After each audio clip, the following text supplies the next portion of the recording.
মুখ্যমন্ত্ৰীৰ জীৱন প্ৰেৰণা আঁচনি মই যিমান দূৰ জানো বা মই ষ্টাডি কৰিছো ভাৰতৰ কোনো ৰাজ্যতে এই আঁচনিটো নাই যি ধৰণে নিযুত মইনা আঁচনি অসমৰ এটা ব্যতিক্ৰমী আঁচনি এই আঁচনিটো আমাৰ বাবে এটা ব্যতিক্ৰমী আঁচনি মোৰ প্ৰচেষ্টা আছিলে যে যুৱক যুৱতী গৰাকীয়ে আজি ডিগ্ৰী পাছ কৰাৰ লগে লগে দেউতাক মাকে এটা মানসিকভাৱে যুৱক যুৱতীজনে এটা সিদ্ধান্ত লয় যে আজিৰ পৰা দেউতা মাৰ পৰা টকা পইচা নুখোজো কিন্তু আমাৰ ইয়াত কেম্পাছ ৰিক্ৰুটমেণ্ট নাই যে পাছ কৰা দিনাখনৰ পৰাই আমি দৰমহা পাম গতিকে নুখোজো বুলি কৈও আকৌ মাকক গৈ টকাটো খুজিবলগীয়া হয় কাৰণ চলাৰ কাৰণে বিকল্প পথৰ সন্ধান নাথাকে আজি আমি অসমত বহুত সম্ভাৱনাৰ সৃষ্টি কৰিছো আৰু মই ভাবো যে আহিবলগীয়া দিনত আমাৰ ৰাজ্যত সম্ভাৱনা আৰু বৃদ্ধি হ'ব কিন্তু সম্ভাৱনাসমূহ নিজৰ জীৱনৰ লগত খাপ খোৱাকৈ তাক বিচাৰি উলিওৱা তাৰ বাবে প্ৰস্তুতি নিজক প্ৰস্তুত কৰাৰ বাবে অন্তত এটা বছৰ আমাক সময় লাগে আৰু সেই কাৰণে এই বছৰৰ পৰা আমি সিদ্ধান্ত লৈছো যে স্নাতক পৰীক্ষাত উত্তীৰ্ণ হোৱাৰ লগে লগে এটা বছৰ আমি সেই যুৱক যুৱতীক প্ৰতি মাহত ২৫০০ টকাকৈ আমি এবছৰৰ বাবে এটা বৃত্তি প্ৰদান কৰিম ই নিবনুৱা ভাত্তা নহয় কাৰণ আমি ভাবো যে এটা বছৰ চৰকাৰে সমৰ্থন দিলে লৰা ছোৱালীয়ে নিজৰ ভৰিত নিজে থিয় হ'ব পাৰিব আৰু অসমত যদি কোনোবাই আজি সঁচাকৈ নিজক সংস্থাপিত কৰিব খোজে লোকসেৱা আয়োগৰ পৰীক্ষা আজি ট্ৰান্সপাৰেন্ট পৰীক্ষা আসাম ডাইৰেক্ট ৰিক্ৰুটমেণ্ট এক্সামিনেশ্যন আজি এটা ট্ৰান্সপাৰেন্ট পৰীক্ষা আজি অসমত সেমি কণ্ডাক্টৰৰ দৰে উদ্যোগ স্থাপনে ইণ্ডাষ্ট্ৰিয়েল এমপ্লয়মেণ্টৰ এটা নতুন পথ মুকলি কৰিছে আৰু কেইদিনমান আগতে আমি CM ফ্লাইট যৰ জৰিয়তে ফৰেন লেংগুৱেজৰ শিক্ষাৰ জৰিয়তে জাপান সাউথ কোৰিয়া সিংগাপুৰতো আমি নিয়োগৰ এখন নতুন বজাৰ আমি সৃষ্টি কৰিব বিচাৰিছো সমান্তৰালভাৱে আমাৰ দেশৰ উন্নয়নৰ লগত খাপ খুৱাই ৰাজ্যৰ বাহিৰতো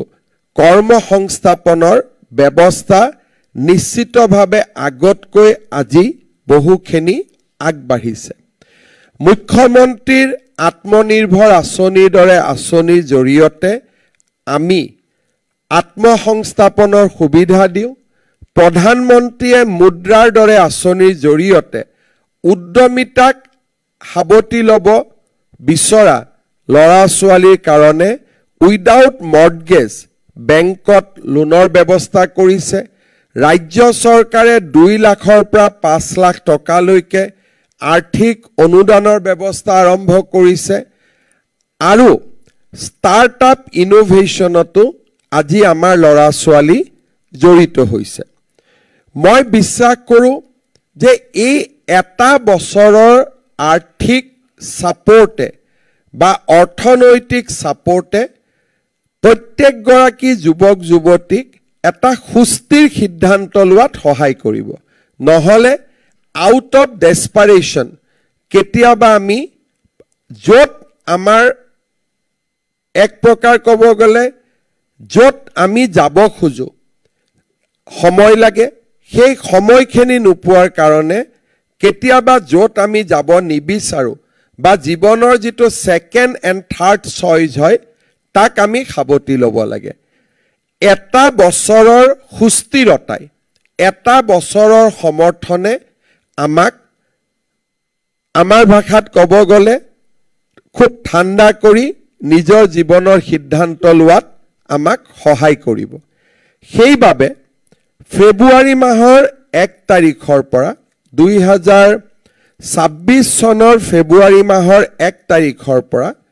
2027 চনৰ জানুৱাৰীৰ 31 তাৰিখলৈকে প্ৰতি মাহত আমি 2,500 টকাকৈ আমাৰ গ্ৰেজুৱেশ্যন হোৱা ল'ৰা ছোৱালীখিনিক আমি দি যাম আৰু অহা বছৰ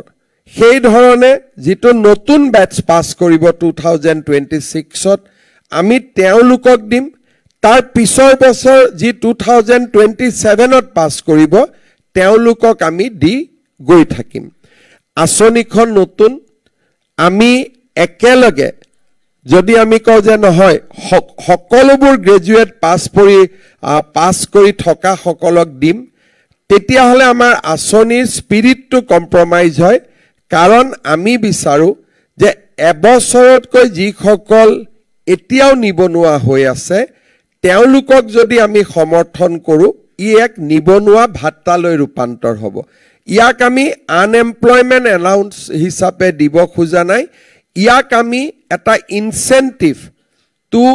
do something good for the society to grab the opportunity আমি ইয়াক এটা ইনচেন্টিভ দিব খুজিছোঁ which is distinct from unemployment allowance সেইবাবে আমি 2025 চনত পাছ কৰা সকলো গ্ৰেজুৱেটক ইয়াত সামৰি ল'ম with some exception যদি আজি আমাৰ ছোৱালীসকলে গ্ৰেজুৱেট পাছ কৰি পোষ্ট গ্ৰেজুৱেট পঢ়াৰ সিদ্ধান্ত লৈছে তেওঁলোকে চৰকাৰৰ পৰা ইতিমধ্যে 2,500 টকাকৈ লাভ কৰি আছে আৰু নেক্সট 4 বছৰ তেওঁলোকে পাই থাকিব নিযুত মইনা আঁচনিৰ অধীনত সেইকাৰণে যিসকলে নিযুত মইনা আঁচনিৰ বেনিফিচিয়াৰী তেওঁলোকক আমি এই আঁচনিখনৰ জৰিয়তে পুঁজি আগবঢ়াব বিচৰা নাই আদাৰৱাইজ তেওঁলোকে 5,000 টকা পাবগৈ নিযুত মইনাৰ জৰিয়তে 2,500 আৰু জীৱন প্ৰেৰণাৰ জৰিয়তে 2,500 5,000 হ'বগৈ ডুপ্লিকেচি নহবৰ কাৰণে আমি নিযুত মইনা আঁচনিৰ অধীনত যিসকলে ইতিমধ্যে চৰকাৰৰ পৰা 2,500 টকাকৈ পোৱা আৰম্ভ কৰিছে তেওঁলোক এই আঁচনিখনৰ বাবে আমি তেওঁলোকক বিবেচনা কৰিব খোজা নাই দ্বিতীয়তে যিসকলে প্ৰাইভেট ইউনিভাৰ্চিটিত পঢ়ে ৰয়েল গ্লোবেলে হওক ডাউনটাউন ইউনিভাৰ্চিটি হওক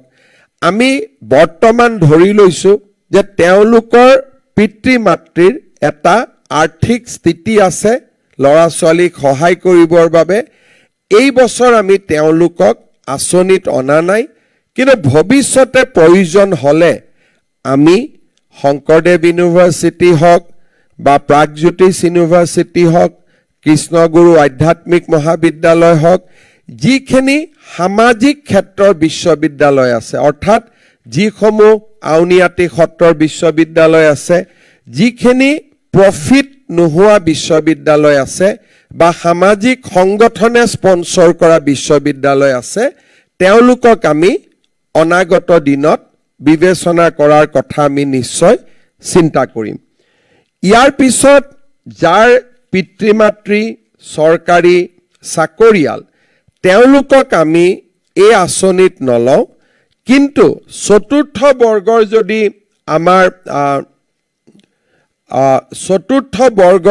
আমাৰ পিতৃ যদি চতুৰ্থ বৰ্গৰ কৰ্মচাৰী হয় তেতিয়াহ'লে তেওঁক আমি এই আঁচনিত বিবেচনা কৰিম যাতে আমাৰ চৰকাৰতো যিগৰাকী চতুৰ্থ শ্ৰেণীৰ কৰ্মচাৰী যিহেতু ইমান দৰমহা নাপায় তেওঁলোকৰ সন্তানক এই আঁচনিৰ ক্ষেত্ৰত আমি ডেফিনেটলি কনচিডাৰ কৰিম স্বাভাৱিকভাৱে মন্ত্ৰী বিধায়কৰ সন্তানক আমি এই আঁচনিত কনচিডাৰ নকৰোঁ তাৰ উপৰি যিসকল পঞ্জীভুক্ত ঠিকাদাৰ বা যিসকল পিতৃ মাতৃৰ বাৰ্ষিক উপাৰ্জন 10 লাখ টকাতকৈ বেছি তেওঁলোককো আমি এই আঁচনিখনত অন্তৰ্ভুক্ত কৰিব বিচৰা নাই মই ভাবোঁ যে এই আঁচনিখন এখন সম্পূৰ্ণ নতুন আঁচনি কোনো ৰাজ্যত কেতিয়াও প্ৰণয়ন নকৰা এখন নতুন আঁচনি ই আমাৰ ছাত্ৰ ছাত্ৰী যুৱক যুৱতীসকলক এটা আশাৰ প্ৰেৰণা যোগাব আঁচনিখন যে খুব প্ৰয়োজনীয় তাক মই কেনেকৈ অনুভৱ কৰিছোঁ যোৱা মাহত মই যেতিয়া বিটিচি ইলেকশ্যনত ব্যস্ত আছিলোঁ বা আজি যোৱা কেইটামান দিনতো মই যেতিয়াই ৰাজহুৱা সভা কৰিব গৈছোঁ কোনোবাজন নহয় কোনোবা যুৱকে মোক আহি সুধিছে যে ছাৰ জীৱন প্ৰেৰণা আঁচনিখন কেতিয়া লঞ্চ কৰিব তাৰ মানে এই আঁচনিখন ইতিমধ্যে লঞ্চ নকৰাৰ আগতেই ই জনপ্ৰিয় হৈছে আৰু আমি কথা পাতি থাকোঁতে 8খন এপ্লিকেশ্যন আহিয়ে গৈছে অলৰেডি পোৰ্টেলত 8খন এপ্লিকেশ্যন আহি জমা হৈছে জাষ্ট পোৰ্টেলটো মুকলি কৰি দিয়াৰ লগে লগে মই ভাবোঁ এতিয়া হয়তো আৰু কেইটামান বাঢ়ি গ'ল আৰু নাও ইট ইজ 27 তো 27 জনে ইতিমধ্যে আবেদন কৰিছে তাৰ মানে আমি বুজি পাওঁ যে এই আঁচনিখনৰ কিমান প্ৰয়োজনীয়তা আছিল কিছুমান আঁচনি চৰকাৰে ভোটৰ কাৰণে দিয়ে যে এই আঁচনি দিলে আমি ভোট পাম কিন্তু কিছুমান আঁচনি আউট অফ নেচেচিটি জন্ম হয় যে ই প্ৰয়োজন আৰু এই আঁচনিখন নহ'লে আমি চলিব নোৱাৰিম এই ধৰণৰ মই ভাবোঁ যে ইন ডেইজ টু কাম এই আঁচনিখন এটা নেচেচিটিলৈ ৰূপান্তৰ হ'ব কাৰণ গ্ৰেজুৱেট পাছ কৰাৰ পিছত ল'ৰা ছোৱালীয়ে দেউতাকক টকা পইচা খুজিব খুব টান পায় আৰু আমি যিহেতু সকলোৱে সেই ফেজটোৰ মাজেৰে আহিছোঁ চ' আমি তাক অনুভৱ কৰিব পাৰোঁ মই আশা কৰিম যে আমি নৱেম্বৰ মাহৰ ভিতৰত আবেদনৰ প্ৰক্ৰিয়া আমি শেষ কৰিম ডিচেম্বৰত আমি কলেজ ইউনিভাৰ্চিটিৰ ভিতৰত ভেৰিফিকেশ্যন কৰিম জানুৱাৰীৰ এণ্ডত নহ'লে ফেব্ৰুৱাৰীত আমি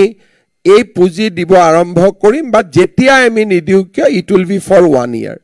আৰু এবছৰৰ কাৰণে আমি দিম গতিকে ইৰেস্পেক্টিভ অফ দ্য ফেক্ট যে কেতিয়া আমি আৰম্ভ কৰিম আমি এবছৰৰ কাৰণে পাম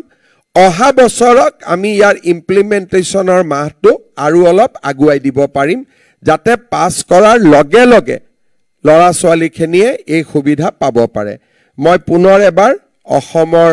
সকলো এই বছৰ 2025 চনত স্নাতক পাছ কৰা সকলো যুৱক যুৱতীলৈ মই অভিনন্দন জনাইছোঁ আৰু মুখ্যমন্ত্ৰী জীৱন প্ৰেৰণা আঁচনিখনত অন্তৰ্ভুক্ত হ'বলৈ আহ্বান জনাইছোঁ ইয়াত কোনো সিলেকশ্যন নাই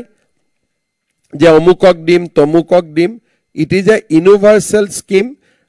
এক্সক্লুশ্যন ক্ৰাইটেৰিয়াখিনিক বাদ দি বাকী আমি সকলোকে আঁচনিখনত ল'ম অসমৰ বাহিৰত যদি কোনোবাই আজি কাম কৰি পঢ়িব গৈছে বা